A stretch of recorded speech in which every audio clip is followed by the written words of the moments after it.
सांवरी सूरत पे मोहन दिल दीवाना हो गया। पता बिना देखे आपका घर का डिटेल बता देते हैं, आपके शरीर में क्या पीड़ा है वो बता देते हैं, तो उनके बारे में आप क्या कहना चाहते हैं? देखिए, सभी के अपने अपने सिद्धांत हैं और न चले नैनों से, हाँ चले नैनों से, चले नैनों से ती। जय भोलेनाथ, हर हर महादेव, जय श्री राम। दोस्तों, यहाँ पे आई हुई हैं कथावाचक करने काफ़ी दूर से, एंड जब ये कथावाचक करने आती हैं तो यहाँ पे लाखों की संख्या में भीड़ लग जाते हैं। कहाँ से आए हैं आप? जय श्री राधे। हम साध्वी श्यामा किशोरी जी श्री धाम वृंदावन से आए हुए हैं। तो यहाँ जो आप कथावाचक करने आए हुए हैं, इनसे पहले कहाँ पे कथावाचक कर रहे थे? इनसे पहले तो हम अपने यूपी में ही कर रहे थे, उससे पहले राजस्थान में थे, दिगावड़ा पड़ता है, वहाँ पर कथा कह रहे थे। साल में 365 दिन में कितने दिन आप कथावाचक करने जाते हैं? अब इसकी तो कोई गिनती नहीं है, लेकिन कथा तो काफ़ी हो जाती हैं लगभग। अब महीने में, हर महीने में कभी 2 भी हो जाती हैं, कभी 1 भी हो जाती है, तो इस प्रकार से। कथा क्या है, मतलब ये जो आप यहाँ पे कथा करने आए, इसके बारे में थोड़ा सा बताइए। यहाँ पर तो श्रीमद् भागवत कथा की तैयारी चल रही, कथा चल रही है और सभी को बड़ा ही आनंद प्राप्त हो रहा है। कथा तो कथा है, श्रीमद् भागवत की कथा, ये बड़ा ही क्लिष्ट विषय है, गहन विषय है, इसे समझना बहुत ही मुश्किल है। भागवत का मतलब भाति सर्वेषु वेदेषु गतिर्यसना दुरत्या वरिष्ठम सर्वशास्त्रम तत्वम परम योगिनाम। ये योगियों का विषय है। इसमें 4 शब्द हैं, भा, गा, वा और ता। भा से अर्थ होता है कि भाति सर्वेषु वेदेषु, यानी सभी वेदों का सार श्रीमद् भागवत में समाहित है। गा से होता है गतिर्यसना दुरत्या, इसकी गति बड़ी विलक्षण है। वा से होता है वरिष्ठम सर्वशास्त्रम, यानी सभी जो शास्त्र हैं, 6 शास्त्र, सभी 6 शास्त्रों का सार श्रीमद् भागवत में समाहित है। ता से होता है तत्वम परम योगी नाम, ये योगियों का विषय है। लेकिन भगवान की, गोविंद की हम सब के ऊपर कृपा जब तक नहीं होती है तब तक ये विषय हम सबको प्राप्त नहीं होता है। बड़ा आनंद का विषय है श्रीमद् भागवत कथा। तो अभी जो आप यहाँ पे करने आए हुए हैं उतना दूर से, बिहार में बांका जिला में महादेवपुर में, तो आपको यहाँ पे कैसा लग रहा है?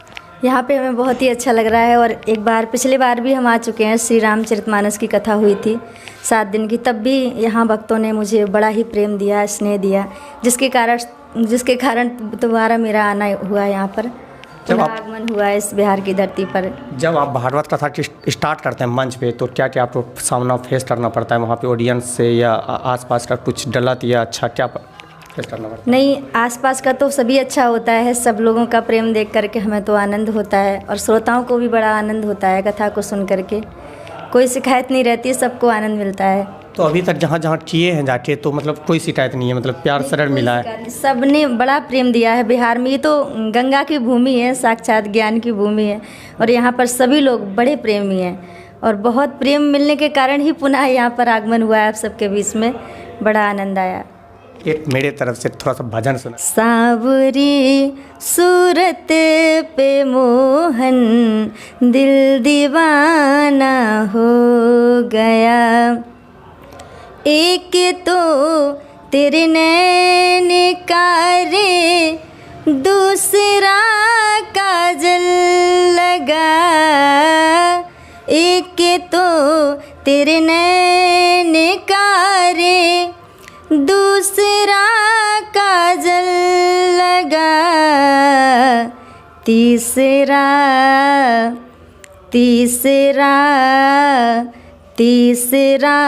नजरें मिलाना, दिल दीवाना हो गया। गजब। अभी आपसे एक और सवाल है। अभी चल रहा है विवाद बागेश्वर धाम, जानते हैं बागेश्वर धाम? हाँ, जानते हैं। धीरेन्द्र कृष्ण को, जी। वो उसको बोल रहा है कि वो आप फेक हैं, मतलब ऐसे बिना पर्चा बनाते हो, पता बिना देखे आपका घर का डिटेल बता देते हैं, आपके शरीर में क्या पीड़ा है वो बता देते हैं, तो उनके बारे में आप क्या कहना चाहते हैं? देखिए, सभी के अपने अपने सिद्धांत हैं और ये सबसे बड़ी बात ये है कि हिंदू धर्म को आगे लेके चल रहे हैं और जो ज्ञान होता है हमारे पास या किसी के पास भी, उसका प्रचार प्रसार करना सभी का धर्म होता है। वो तो हर वक्त बोलता है कि पूरा हिंदुस्तान को हिंदू राज बनाएंगे, मतलब वो अपने आप में बोल रहा है, और पूरा हिंदुस्तान को हिंदू राज बनाएंगे।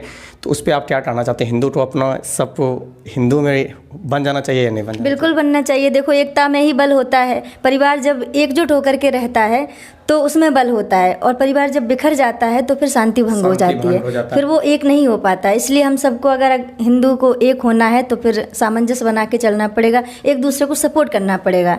लोग क्या करते हैं ना, एक दूसरे की कमियां निकाल करके उनको फैलाते हैं।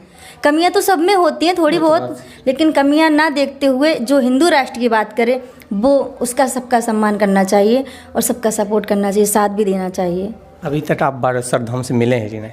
अभी तक तो नहीं मिले हैं, लेकिन उनका नाम सुना है, बहुत ही अच्छे हैं, बहुत अच्छी कथा भी करते हैं, तो बड़ा ही श्रोताओं को सभी को आनंद प्राप्त कराते हैं और हिंदू राष्ट्र की बात करते हैं, और सभी हिंदू एक हों, इसी में सबकी भलाई है, विघटन में किसी की भलाई किसी नहीं का भलाई। तो क्या मन करता है ना उससे एक बार मिले जाके या उससे ज्ञान प्राप्त करें कुछ भी? हाँ, मन तो करता है, लेकिन ठाकुर जी की इच्छा होगी तो जरूर उनसे मिलने का सौभाग्य प्राप्त होगा। आप कितना दिन से, मतलब कब से, कितना छोटी से आप कथा करना स्टार्ट कर दिए? हम बहुत छोटे थे, लगभग ऐसे ही 12 साल के होंगे। अब 12 साल से कथा कर रहे हैं? हाँ, बहुत छोटे थे।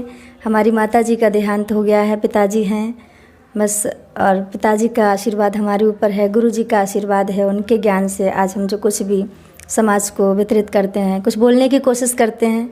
हमने तो पूरा ग्रंथ भी पढ़कर अभी खोलकर नहीं देखा है, लेकिन मैंने सुना है कि साधु संतों का संग जो होता है ना, बहुत अच्छा, बड़ा चमत्कारिक होता है, उसका असर तो होता ही है सत्संग का। तो अभी जो आप 13 वर्ष से कथा कर रहे हैं, तो मतलब कैसे सोचे थे तो मतलब कथा ही करना चाहिए, और मतलब होता है ना, अब ये तो भगवान की कृपा है, भगवान को शायद भगवान ने ही हमें चुना है। हम जो चुनते हैं शायद वो पूरा नहीं होता है। मन चेती नहीं हो प्रभु चेती तत्काल, मन चेती नहीं होते हैं प्रभु चेती तत्काल। भगवान जो करना चाहे वही होता है। हम जो सोचते हैं वो शायद ना भी हो, लेकिन भगवान जो चाहते वही होता है। तो अभी यहाँ जो आए हुए हैं बिहार में भी कथा करने, तो आपका फीस क्या है? फिर भी हमारा कोई फीस नहीं है, हम तो बस धर्म का प्रचार करना ही हमारा कर्तव्य है। यही हमारे सिद्धांत हैं कि जितना ज़्यादा से ज़्यादा हो सके धर्म का प्रचार हो। जो भी वाद्य यंत्र वाले आते हैं उनको श्रद्धा से जो भी दिया जाता है वो उनको स्वीकार करते हैं। मतलब आपका कोई फीस नहीं है? नहीं, हमारा कोई फीस नहीं है।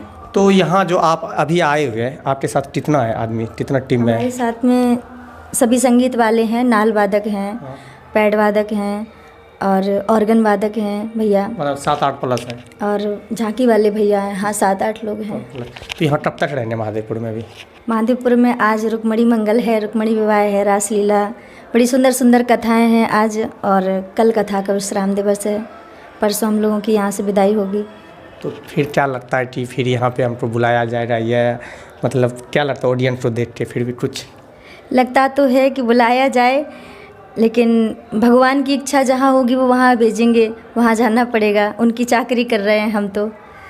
थोड़ा सा क्लिप राम कथा का एक भजन सुना दिए, राम कथा का, श्री कृष्ण का तो सुना दिए, राम कथा का सुना दिए। ले चले अपनी नागरिया, ले चले अपनी नागरिया, अवध बिहारी सांवरिया, अवध बिहारी सांवरिया। जय श्री राम। सबसे ज़्यादा आपका कौन सा भजन पे, राम कथा या कृष्ण कथा में जो ऑडियंस होता है पूरा झूमने लगता है? थोड़ा मतलब होता नहीं कि हम कथा मतलब भजन किए तो पूरा झूमने लगा अपने, सभी अच्छे हैं। नहीं होता नहीं, एकदम बेस्ट एरो भजन होता है इसमें कि पूरा झूमने लगता है वो भजन। चितवन से करके इशारे, चोट ऐसी जिगर पे ये मारे, चोट ऐसी जिगर पे ये मारे, बिहारी तेरे नैना कजरारे, बिहारी तेरे नैना कजरारे। मिल गए जब से नैनों से नैना, मिल गए जब से नैनों से नैना, एक पल भी ना आए रे चैना, एक पल भी ना आए रे चैन, चले नैनों से, हाँ चले नैनों से, चले नैनों से तीरे करारे, जो घायल हमें करे डारे, जो घायल हमें करे। इनके बाद यहाँ से कहाँ पे आपका प्रोग्राम है फिर भी? इनके बाद है अभी तो एमपी में ही है। एमपी में कितना दिन का है? फिर एमपी के बाद में फिर गुजरात में है, बारडोली। लगा हुआ है एकदम पूरा। लगा हुआ है। एंड यहाँ पे अच्छा लगा इनसे मिलके, काफ़ी ज़्यादा भजन भी सुनाए और काफ़ी दूर से भजन कहने आते हैं। एक बार में इसका भजन सुनने के लिए 2 लाख से एबव श्रद्धालु आते हैं। एंड अब मिलते हैं अगले वीडियो में दोस्तों, और आप कैसा लगा वीडियो कमेंट करके बताएंगे। जय श्री राम, राधे राधे।